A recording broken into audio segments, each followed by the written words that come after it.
Aleksander, thank you so much for coming to the Investor Talk. How are you today? I feel very good. So it's been quite a busy day, but I still feel relaxed and connected and hopeful. Thank you so much for your time. And thank you for coming and talking to our founders and giving an intro to your way to invest and your approach to startup and venture capital. Before starting, would you like to give an introduction to yourself? Sure. So I'm here today as a Cocoon Ventures, which I'm a founding and managing partner in. So it's a small, well, I call it a small angel fund. So we do fairly small tickets, and it's not like the typical fund structure. So we don't have any LPs. It's just our own finances. But I'm still also managing partner in one IoT fund as well, which is called Buildit Hardware Accelerator, where we do seed investments, which is like a bigger capacity fund, but we're slowly winding it down. So this is getting less active over the time. So let me ask you, which sector, stage, and geography are you more willing to invest now?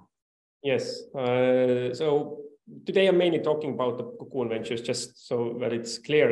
And in terms of sector, we are fairly sector agnostic. So I would say that we are maybe a bit atypical investment fund, as we don't have a very specific investment strategy. So we pick teams which we like and which kind of align with our life philosophy much more than let's say the business side. So sector-wise, pretty wide, stage-wise also pretty wide. So we don't do very early, but let's say starting from seed, anything up to Series A, Series B, we can participate as a fund. And the geography, it tends to be Europe.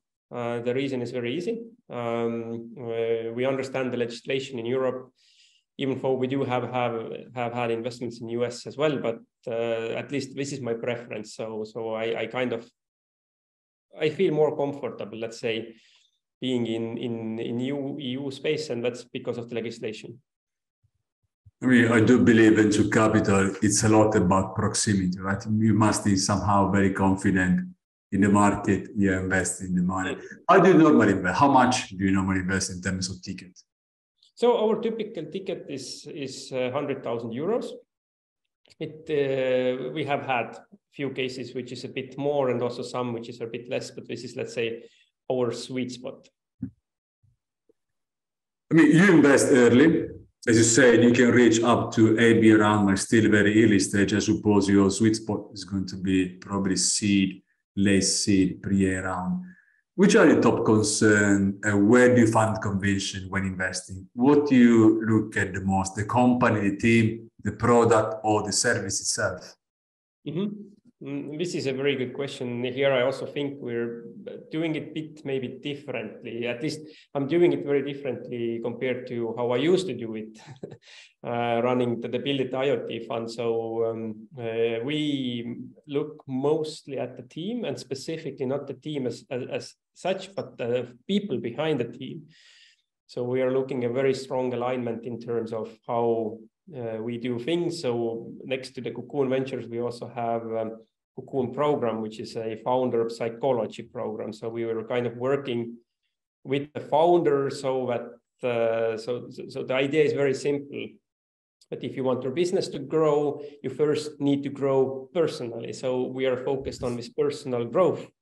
And many founders, for example, they are so busy building their businesses that they don't really think about it, or they're not interested in personal growth. And in that cases, we don't invest. So the alignment has to be very strong on the team side.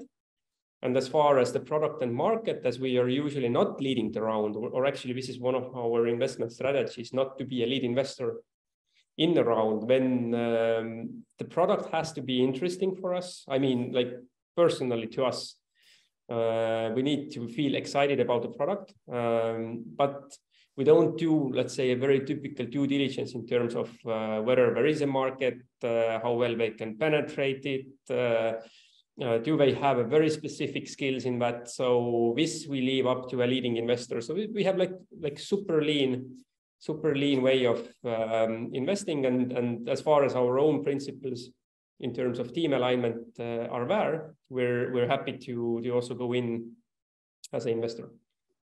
I mean, in terms of knowing the founders, are you confident to go everything online, or you find some kind of limitation? You must see the founders face to face.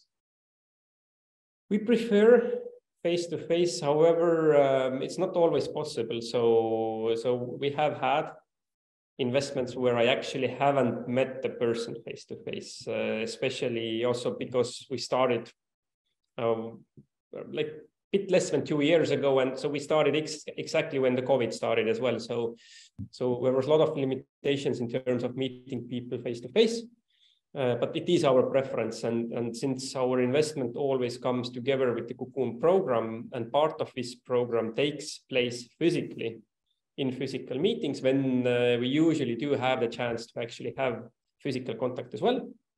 So preference very clearly on face-to-face, just sometimes the circumstances doesn't allow it.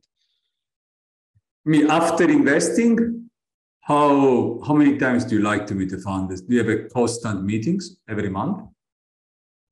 So our main emphasis is more on the mentoring side. So meaning that our most touch points with the team is through the mentoring, and not so much me as investor taking care of investment and managing my investment portfolio. So for the first year, it's very intensive. In the first year, the teams have mentoring sessions, some teams every 2 weeks. The ones which are in a very high growth phase, the ones which are in the still, let's say, in the seed or like pre-series stage, with these teams, it's maybe every 3 weeks. So this is the intensity for the first week. And among those, we also have some events which are physical meetings. So, but after the year, unless we want to stay within the program, it gets like maybe once a quarter or something like that. And then it's already more on the portfolio management side than on the mentoring side. I mean, in terms of support, you have been already clear. You not only invest, but you do also mentoring and I suppose a lot of operational support. Yes. What about the investment itself? Do you like to go solo investor, or would you like to lead, co-lead, following other investors? How do you work on this side? Mm-hmm. Here we are very clear, as I already mentioned, is that we want to follow. So we typically would invest in a bigger round. So if, let's say, if our ticket is 100K, the round size could be anything from 500 to 2.5 million. So this is currently which we have done in reality. So we want to follow. So we want to have a strong lead investor who is taking care of the due diligence, and so we can focus actually on bringing value through the mentoring. So this is our kind of investment philosophy. I think we have done one deal which was only us in the round, so like a single investor, but that was a case where the other investor wanted to leave. So it was a little bit special case, so unusual for us. I mean, in terms of following around, let's say after your investment, the startup needs new rounds. Are you going to help them with connections or anything else? With the introductions and connections, obviously. So we're quite well connected. So as a team, me and my co-founders in Cocoon Ventures, we have made over 150 investments, maybe over 200, if we count as well, let's say, non-startup investments. So I have as well portfolio of normal companies. I call them normal companies. In the sense which are like, you know, traditional. I've even invested in taxi company, for example. So if we count all of that, we have done as a team over 200 investments. So I feel we're quite connected all over the world. So if anyone needs an introduction, I'm more than happy to do so. But we don't actively, let's say, fundraise on behalf of our portfolio companies. So this we don't do as our capacity is very, very small. I mean, do you expect your portfolio companies having interaction between them to some extent? Mm-hmm. this happens through the program. So part of this mentoring program is events. We call them training days. So training days are 2 very intense days of looking into yourself. So first is action-based learning. Second day is thinking-based learning. And so this thinking-based learning is where the connections happen. I mean, first also in action-based, where you build trust and the connection, and on the second day, so that you could actually open up to the group and share your, and what I call a real challenges. So the idea behind the mentoring is that we see that there's always 2 sides of the challenge. One is face value challenge, and then what is happening behind the face value. So we are trying to address the both. So and we do it together with our founders. So after the training days, what we see is that people are actually they feel very trusting towards each other, because the topics which get shared in those mentorings they go very deep. Sometimes back to the childhood, sometimes back to something which has happened maybe 20 years ago, but still influences founders in their decision making. So this is how the companies within the portfolio interact with each other, is through these events. What can be your suggestion, advice to founders when time to pivot comes? Because many times early stage, you must pivot, avoiding failure. Well, I don't know what kind of answer do you expect, but if you need to pivot, then you need to pivot. However, I mean, if I would be a mentor for that startup, I would really, so what I would want to know as a mentor or get the feeling if this company or if the founders are led by their head or by their heart. And so kind of I feel that my let's say mission as an investor, but also as a mentor is to get people from head to come down to the heart level, meaning that I would want them to follow the path where their heart is leading, in a sense. So not to make a only rational and logical choice if it comes down to a pivot, but actually understanding is like where my heart wants to go, because this is, I feel that this is where the real growth is. If you can match where your heart wants to be with the business which you're doing. And this is kind of type of the investment which we're actually looking for, is that, so if I said that we are always looking for a team, we're actually asking questions to find out whether this person is kind of walking a path where his heart is as well, or he's doing things for all the wrong reasons. So this is how I look at the pivot. I mean, why did you become an investor? I don't know. But it was kind of like a gradual process. For me, investing started just being interested in it. But I started very, very small. You know, I think the first book I read on the topic was Rich Dad and Poor Dad. And I definitely, my dad fit more like a poor dad profile. And I thought, okay, so I want to be more like a rich dad. But like a professional investment for me started when I took the role of CEO for a hardware accelerator. So a majority what we did was also investing. So I was actually running the accelerator and then getting more and more involved in the investment side as well. So it was kind of like gradual introduction into the field. We started investing only our own money. So our first accelerator batch, which we did, we invested, I think, like 2,000 euros. Today, it's like 300,000 already. So, but now we also have limited partners in the fund and etc. So, but it's been quite a long process to get there. I mean, let's say you had 3 startups, very similar. And you must decide what is going to trigger your decision A instead of B and C. Well, for me, it's very easy. I would pick the team where I feel there's a good connection between me and the team. So like I would say that the difference is in the feeling. So if all the data is more or less the same and very, very comparable, then for me to make a decision, I need to go on the feeling level and to understand. So, you know, this typical, very easy question, would I invite this person to my birthday? So if the answer is no, I don't want to invest as well. So I would be kind of looking through this perspective. Thank you so much. This is very helpful. Maybe there is any great receipt for receiving an absolute pitch, but what can be a pitch convincing you? For me, it's actually quite an easy answer in a sense that first of all, don't do like everybody else.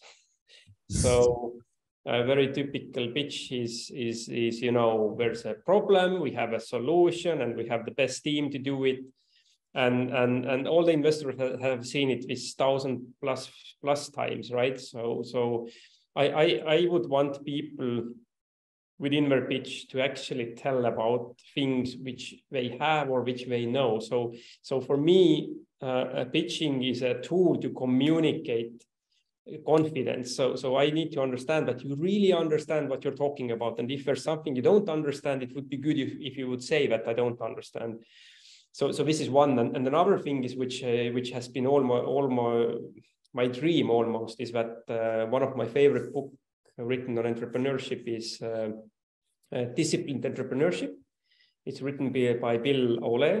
I don't know if I'm pronouncing the name correct, but I really like this book, and they have a very structured way of how to build businesses, and it's a 24-step process. So my dream is that one day there's a startup who has exactly 24 pages pitch deck, and every page within this pitch deck corresponds to one step in his 24 process step, because this is just, the book is so good. But I know also why I like it, because it's written by an MIT professor to engineers, and by thinking I'm an engineer, and so this process is so clear, which they bring out, and so logical, which to follow. But if I would see pitch deck like that, I would say, shut up and take my money, like honestly. What's the suggestion to founders when approaching investors? How they should approach them? Very easy. So this is the easiest advice which I can give you, but which is most difficult to follow. And it's only 2 words. It's be real. Do not be fake. What about IP? How important is for you? To be honest, for me, not so much. So most of the businesses which I come across are I would say like 90% execution, 10% everything else. So including IP. So my understanding is that in general, it's very difficult to protect IPs anyways. So if somebody wants to copy what you're doing, it's very difficult for you to stop, unless it's a very R&D intensive project, which I wouldn't typically invest. The reason is very easy, but I don't understand. It's very likely that I don't understand what we're building. I don't understand whether what they're telling me is complete bullshit or it's exactly how it is. It's very difficult for me because I'm not an expert in the field, which is in most cases true if it's a very R&D intensive, right? If it's R&D intensive, I would say IP is kind of the core of the business. But for most startups, I would say execution is the core. So long answer to a short question. Let me close with the future. Where do you see the new big thing coming from? Where? Metaverse? Where are we going to now in terms of best sectors performing in venture capital, let's talk in this way? So again, maybe we're a bit not the typical investor in the sense that I don't really follow market trends, in the sense that I don't read literature on market trends, or I don't watch indexes, or I don't care. For me, it's not interesting. But what is interesting for me is people and relationships between the people. So for me, what I really hope one day is that the relationships in between the people and with yourself actually is the most valuable assets which we will have in our lives. So I would want to see startups, and I'm pretty sure this will happen with OpenAI and let's say pretty big things happening currently in the world. My feeling and quite honestly also an opinion is that the value for being real, like I said, and being human goes up. It doesn't go down, it goes up. So anything which supports this, anything which supports actually the kind of bringing forward the potential which a person has and not a machine, I think will be most valuable asset in the future. I certainly hope so. Aleksander, thank you so much for coming to the Investor Talk. It's been an absolute pleasure, and thank you again for your time. Thank you for the invitation. I enjoyed it as well. My pleasure. Thank you.